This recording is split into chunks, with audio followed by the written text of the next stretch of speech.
အခုဆိုရင်တော့ Right Hill Resort ဒီတိုးချံပေါ့နော်အဲ့ရနေဆိုပြီးတော့ပန်းလောင်ကိုပဲသွားမှာဖြစ်ပါတယ်ဆိုလို့ဒီပြင်ဦးလွင်ကနေပန်းလောင်သွားတဲ့ခရီးကလေ2နာရီကျော်3နာရီလောက်ကြာတယ်ပေါ့နော်တော့လှေစီးပါတော့မယ်ပန်းလောင် Eco Lodge ရောက်ပါပြီ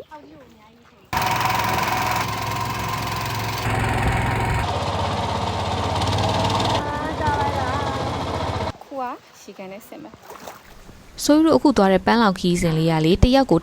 3,500ကျပါတယ်ဒါပေမဲ့ तू က3ယောက်ကျော်ပြီး4ယောက်ကနေစပြီးတော့ဒီလှေက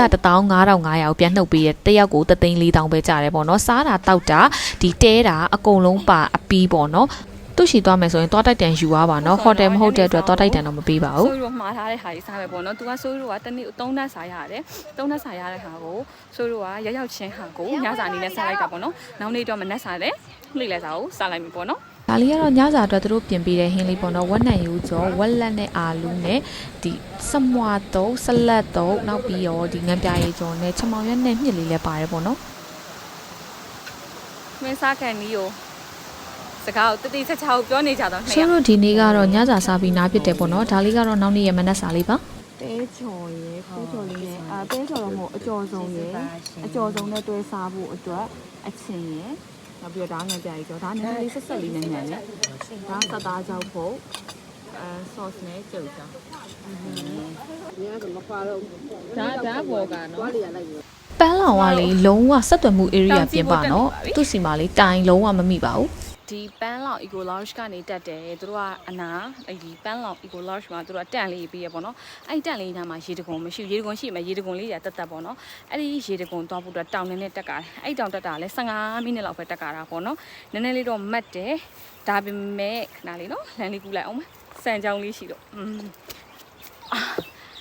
လမ်းလေးရနည်းနည်းတော့မှတ်တယ်ဒါပေမဲ့15မိနစ်လောက်ပဲဆိုတော့ hiking တက်တဲ့ vibe လေးရတယ်ဒီတောင်ကနေဒီပန်းလောင်တောင်လို့ပဲပြောရမှာပေါ့နော်ဒီတောင်ကနေအပေါ်ဒီနောက်ထပ်4နာရီလမ်းလျှောက်လို့ရှင်ရွာငံကိုရောက်တယ်ပေါ့နော်အဲ့တော့တကယ်လို့ရွာငံသွားချင်တဲ့လူတွေအတွက်လည်းတကယ်ဆိုစိုးတော့မကြွိုင်းတော့ဘူးရွာငံသွားချင်တဲ့လူတွေဆိုလည်းတောက်လျှောက် hiking တက်ပြီးတော့သွားလို့ရတယ်ဆိုတော့အေးစီလေးဖြစ်တယ်ပေါ့နော်လုံးဝလေမြို့ထဲမှာပဲနေကြလူတွေမျိုးပြလူတွေလုံးဝနားကျင်တဲ့လူတွေလို့ပြောပြီးကျမတို့ကတော့တောင်တက်ခဲ့ရတယ်ပေါ့နော်ဒါပေမဲ့တောင်တက်ရတယ်လည်းအရန်မိုက်ပါတယ်လုံးဝအေးစီလုံးဝငှက်တန်းလေးတွေစမ်းချောင်းလေးလည်းရှိတယ်စမ်းချောင်းလေးဆိုအရန်ကြိုက်လေကျမစမ်းချောင်းလေးဟိုရေစက်ဒီရေစက်ဆိုကျမအရန်ကြိုက်တဲ့လူဆိုတော့ဒီခီးစီလည်းအရန်မိုက်တယ်အသားတော့မင်းမှာတိလားတောင်ပေါ်နေတောင်ပေါ်နေကွာတိလားတောင်ပေါ်နေဆိုတော့စကင်းကတော့တော်ပြန်ခဲ့ရမှာဒါပေမဲ့တန်ပါတယ်လုံးဝတိစိမ့်နေလေဟိုးကတောင်ဖြူကိုကြည့်လိုက်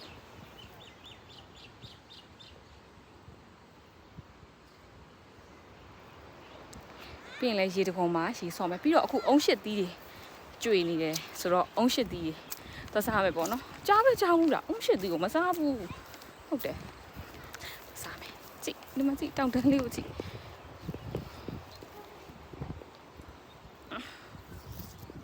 ဟိုမှာအုံးရှစ်သီးကျွေရအဲ့နာလေးမှာစားမှာအုံးရှစ်သီးရပါပြီအုံးရှစ်သီးကဒီလိုအစိမ်းစားရတာလားအော်စားကြည့်စမ်းမစားဘူး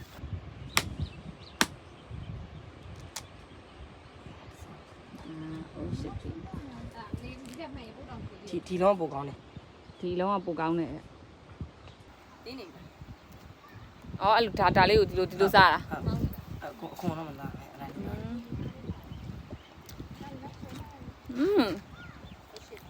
ချိုလေး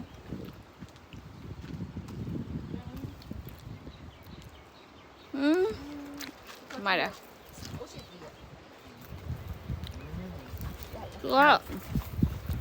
ပန်းလောင်မှာဝယ်ထားတဲ့ package မှာသူဒီလိုလမ်းလဲလိုက်ပြပေးတယ်ဓာတ်ပုံ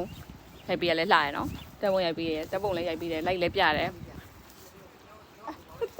အုံးရှစ်သီးလည်းကျွေးတယ်ကလေးတွေရိုက်ပေးတာလေကြည့်အောင်ဘယ်ပုံရေးလို့ရေးရမှန်းတော့မသိဘူး။အမဓာတ်ပုံရိုက်တာအဆင်ပြေလို့အတန်ကိုရှိုး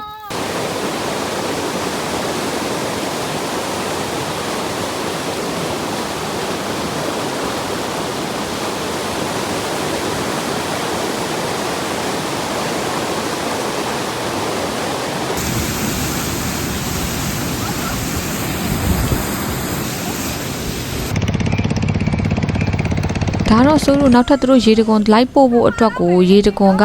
ဆိုလို့အချိန်မမီတော့တာနဲ့ဒီဆက်လီနဲ့ပဲရေမျောပေးတယ်ပေါ့နော်ဒီဆက်လီနဲ့စီးသွားတယ်ပြီးရင်ဒီ